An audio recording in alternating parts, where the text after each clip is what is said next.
굉장히 많이 부족해지고, 오른쪽 도표에 보시면은 해군이 현재 담당해야 될 구역이 작전 인가 구역이 상당히 넓습니다.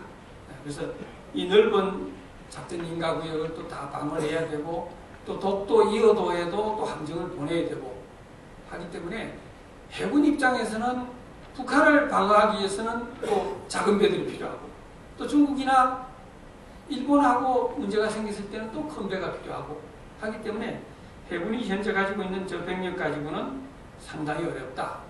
저는 한 7, 8만 정도 수준은 돼야 되지 않겠는가.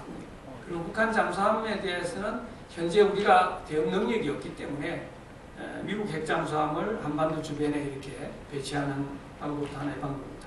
그 다음 서해 5도 해병대 전력 증강 문제는 이거는 오래전부터 나왔던 것이고, 국회의원들께서도 작년 10월달에 해군보험감사에서 몇 번 지적된 겁니다.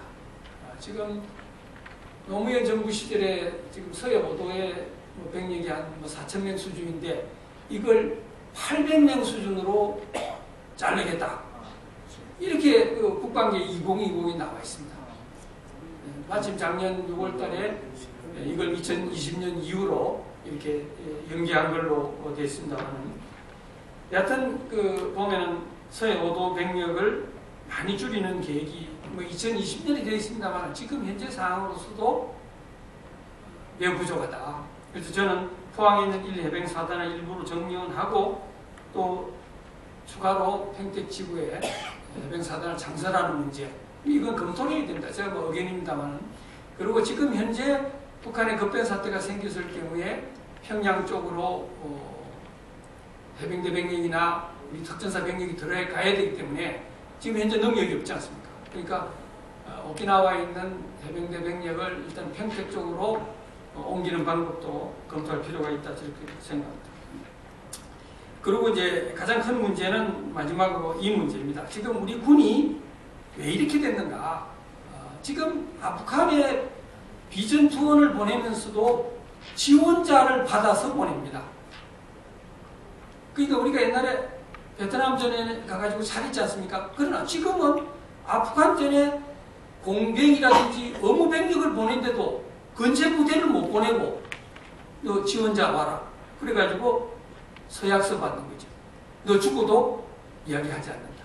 서약서 받아서 보내는 이런 상황이 된 겁니다. 이게 가장 큰 문제가 된 것이 1990년 10월 1일 날 만들어진 합동 문제입니다. 그러니까 각군 참모총장은 이 행정적인 지휘관으로 분정을 하고 합참의장은 작전 지휘관으로서 분령을 하다 보니까 국방의 주인이 없어진 겁니다. 국방의 책임자가 없어진 겁니다. 거기다가 각군 본부가 계룡대로 옮겨감에 따라서 아무래도 장관, 국방부 합참하고 이렇게 협조관계가 옛날같이 되지 않습니다. 그러니까 이것이 이제 20년간 쌓이다가 보니까 이번 사건같이 생긴 겁니다. 이번과 같이. 그러니까 정부에서는 이미 북한이 천안함을 공격하겠다는 것이 다 감지가 됐는데 불구하고 이것이 저 밑에 있는 배까지 전달이 안 되는 겁니다. 그래서 제가 이걸 오래전부터 연구를 해왔습니다. 그래서 이번 정부에서도 지금 합동 문제는 맞지 않다. 그래서 청와대 쪽에서도 통합군으로 갈 것인지 안 그러면 상군 병렬제로 갈 것인지 현재 검토를 하고 있는 걸로 알고 있습니다만, 제가 판단할 때는 통합군제는 북한 제재하고 똑같습니다.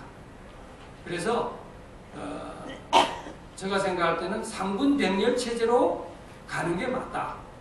왜냐하면 북한의 급변 사태가 언제 나올지 모르고 서해 침공도 언제 나올지 모르는 상태에서 우리가 증명되지 않는 군제를 시험한다는 것은 맞지 않다. 그리고 1990년 이전에는 합동참모의장이 합동작전을 잘 지휘를 했습니다.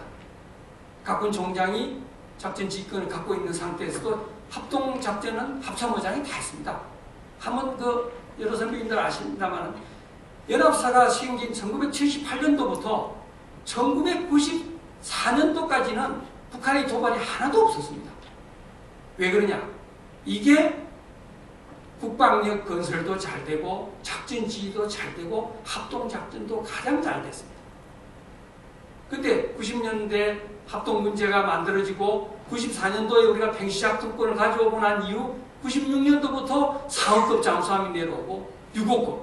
6호급은 벌써 20번 침투한 자료가 거기 나오지 않습니까? 그러니까 우리가 군제가 가장 큰 문제다. 이렇게 저는 분석을 했습니다. 그리고 이제 이번에 한미연합사 해체 계획이 2015년에 연기됐습니다만은 한미연합사 체제가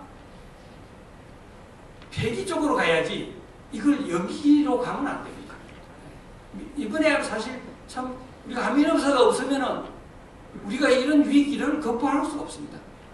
연합사가 있기 때문에 오바마 대통령이 F-22도 가데나에 가라, 미국 항공모함도 동해 쪽으로 가라 이렇게 하지. 연합사가 없으면 미국이 아마 도와주지 못할 겁니다.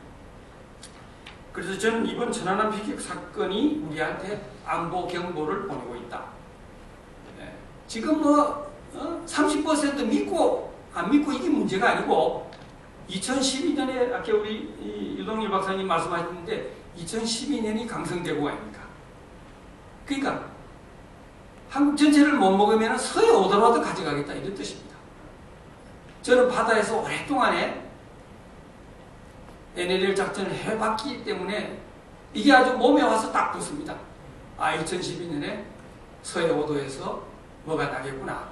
그럼 연합사가 있는데 왜 2012년에 서해 오도가 나오느냐? 이미 연합사가 65% 해체가 됐습니다.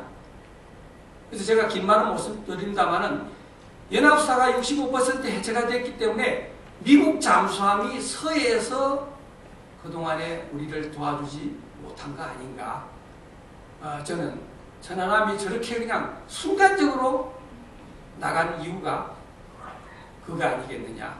연합사 해체가 65% 됐다는 이야기는 이미 다 위험한 상태에 있습니다. 그리고 주한미군이 가지고 있는 한반도 정평시 10대 임무 기능을 우리가 다 가져왔죠. 2004년 9월부터 2008년 9월까지 다 가져왔습니다. 거기에 보면은 해상 대특작 부대 임무를 우리가 가져왔는데 우리는 아무 대비를 안 했죠. 아파치 헬기도 사오지 않고 그런 겁니다. 그래서 저는 지금 우리 국방부가 뭐 다른 데 허덕이지 말고 북한의 도발로도 분명히 이야기하고 그 다음에 한국 군사력의 현주소 분명히 이야기해야 됩니다. 자, 과거 베트남식으로 전투부대를 지금 못 보낸다. 전투부대는 아프간에 한 명도 못 보낸다. 그런 걸 확실히 이야기하고 해군 병력도 어렵다. 그 다음에 해군 구축함 대담 능력 사실 부족하다. 여러분들 TV에 나오는 거 보면요, 폭년 방법도 들지 않습니까? 폭년은요, 잠수함을 타고 가서 공격하는 무기체계입니다. 그러니까 그게 없는 거죠. 잠수함은 구축함을 10km에서 물속에서 쏩니다. 이번 3km 쏘았지 않습니까? 3km에서. 보통 구축함은 10km에서 쏘는 겁니다. 그래서 저는 국방부가 안보 위기가 오고 있다. 이걸 국민들한테 솔직히 이야기하고 필요하다면 방위세도 국민들한테 요구를 해야 된다. 그렇게 생각합니다. 감사합니다.